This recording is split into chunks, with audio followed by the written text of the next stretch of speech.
model Fisben aja.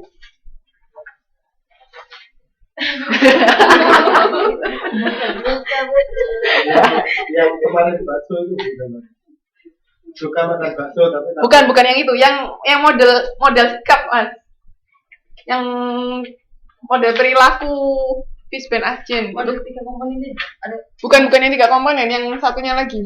Analisis konsumen itu Yang ada kepercayaan, terus ada evaluasi, terus ada norma-norma yang mempengaruhi.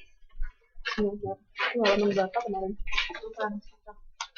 Karakteristik sikap itu. Setelahnya. Setelahnya fungsi sikap setelahnya. Fungsi sikap ini. Model dan teori sikap.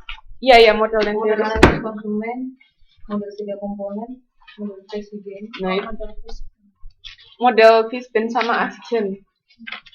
Yang di halaman ini loh, halaman 3.21. Nah, itu kan ada ini tuh bisa research model tuh seperti ini. Jadi kalau mau kuantitatif biasanya ada research modelnya. Jadi misalnya ini kan pertama kepercayaan. Kepercayaan ini bisa mempengaruhi sikap. Terus juga evaluasi terhadap konsekuensi dari kepercayaan itu bisa mempengaruhi sikap. Nah, sikap ini nanti akan mempengaruhi perilaku. Seperti itu. Itu kalau kuantitatif. Dan biasanya ada hipotesis. Pernah dengar hipotesis nggak? Pernah dengar? Hipotesis itu kayak gini. Misalnya kita berhipotesis bahwa kepercayaan mempunyai pengaruh positif terhadap sikap, terhadap perilaku. Jadi kepercayaan akan berpengaruh positif terhadap sikap. Jadi maksudnya positif itu gimana? Ketika kita semakin percaya terhadap sesuatu, berarti sikap kita juga akan menjadi lebih positif. Yaitu hubungan positif. Tapi kalau hubungannya negatif, misalnya kepercayaan akan berpengaruh negatif terhadap sikap. Itu maksudnya gimana? Ada yang tahu nggak? Jadi semakin kita percaya terhadap sesuatu, sikap kita akan semakin negatif, semakin turun. Jadi kalau hubungannya positif, yang satu naik, yang lain ikut naik.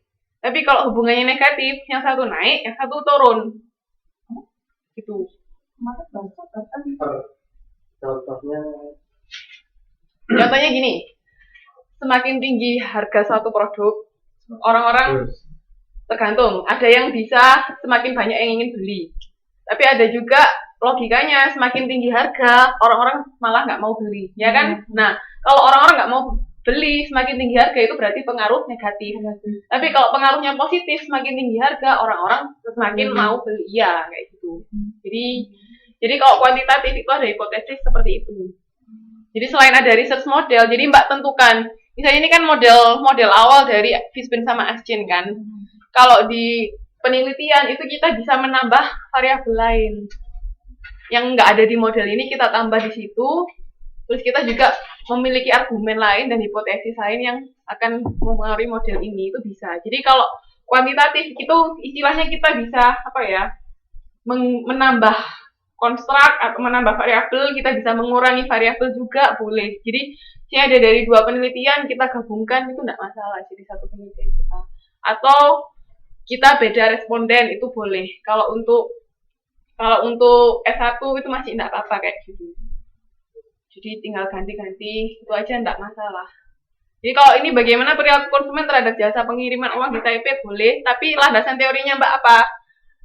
Ini teori ekonomi mikro, beranggapan bahwa setiap konsumen akan berusaha memperoleh kepuasan maksimal. Nah, kalau Mbak pengennya kuantitatif, kalau bisa cari research modelnya.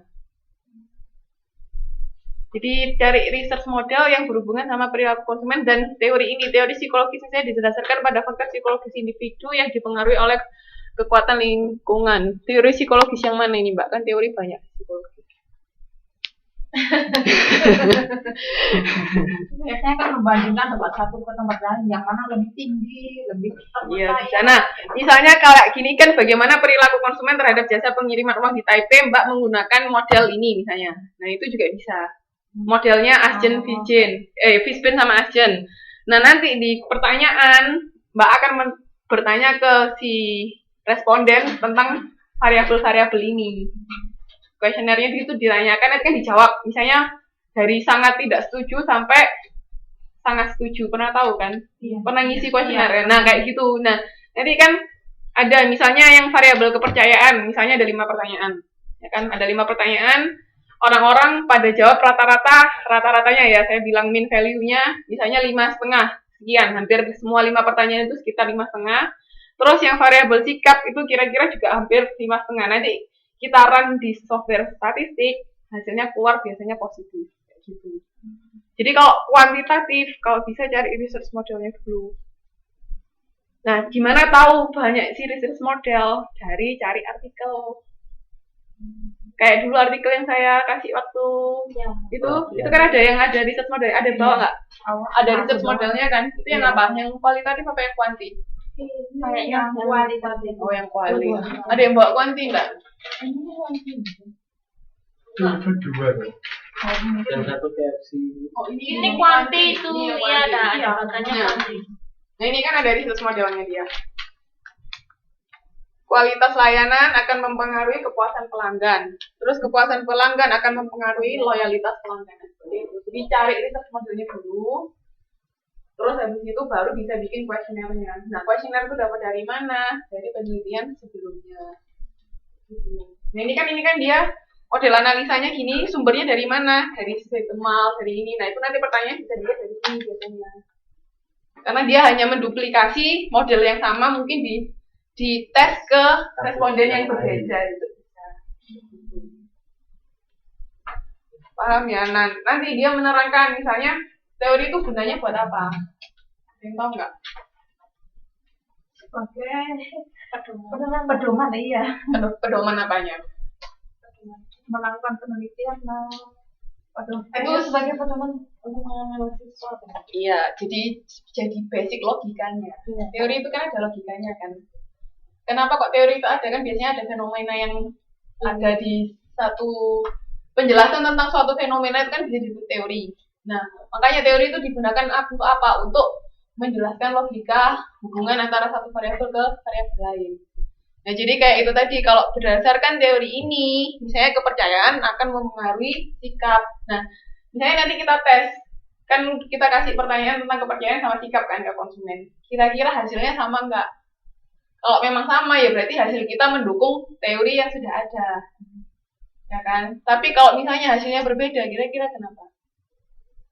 Berbeda dengan teori itu bisa terjadi. Hasil penelitian kita bisa berbeda sama penelitian sebelumnya atau sama teori. Kira-kira kenapa? Tahu nggak?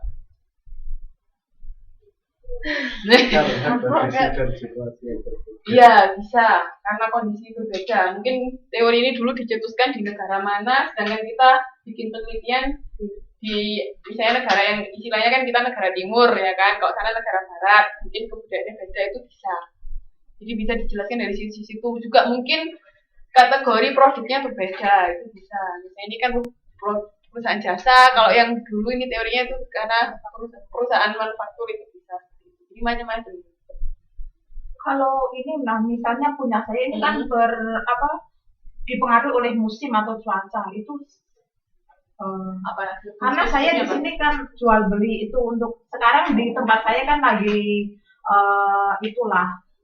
penanaman kayak bibit padi. Kalau dulu kan asal pakai tanaman tahun ini nanti dikeringin buat bibit tahun depan. Kalau sekarang kan modelnya beli yang ada model paketan kayak gitu, jagung juga yang biji 4 atau berapa kayak gitu. Terus untuk pembelian pupuk itu mereka juga kadang pupuknya suka kurang karena duit yang modalnya kurang. Jadi saya mikir kalau saya punya duit lebih, kenapa saya enggak jadi bayar barang dikasih dulu, nanti pas waktu panen udah selesai baru pengaruh cuaca dan sistem pembayaran.